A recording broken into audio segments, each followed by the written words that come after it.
Hi friends, ఈరోజు మా చిన్నోడు బర్త్డేకి మేము ఇంట్లో సింపుల్గా ఇలా డెకరేషన్ చేసుకున్నాము. ఒక టేబుల్ పైన మన ఇంట్లో ఉన్న బొమ్మలు, మొక్కలు అన్నీ పెట్టి ఇలా డెకరేషన్ చేసుకున్నాం అనుకోండి, చూడడానికి చాలా బాగుంటుంది. ఈ రోజు నేను పిల్లల కోసం సేమియా కేసరి చేస్తున్నాను. ముందుగా నేతిలో జీడిపప్పు, కిస్మిస్ని వేయించి పక్కకు తీసేసుకున్నాను. ఇప్పుడు ఇంకొంచెం నెయ్యిని వేసుకుని నేతిలో సేమియాలను మంచి రెడ్ కలర్లోకి వచ్చేంత వరకు వేయించుకుని పక్కకు తీసేసుకోవాలి. ఇప్పుడు మళ్ళీ అదే కడాయిలో ఒక వంతు సేమియాలను వేసుకుంటే 2 వంతుల నీళ్ళను కూడా వేసుకుని మరిగించుకోవాలి. నీళ్లు మరుగుతున్నప్పుడు కొంచెం పసుపును కూడా యాడ్ చేసుకున్నాను కలర్ కోసం.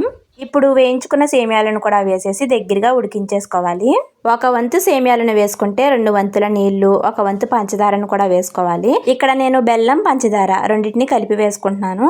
పంచదారని వేసేసుకున్న తర్వాత పంచదార మొత్తం కరిగి పాకంలా వచ్చేస్తుంది. ఇప్పుడు ఒక స్పూన్ వెనిలా ఎసెన్స్, ఒక స్పూన్ ఏమో యాలకుల పొడిని కూడా వేసేసుకున్నాను. ఈ రోజు బర్త్డే కోసం వచ్చిన పిల్లలందరికీ సేమియా కేసరిని కూడా చేశాను. అంతే ఈ వీడియో. Bye bye.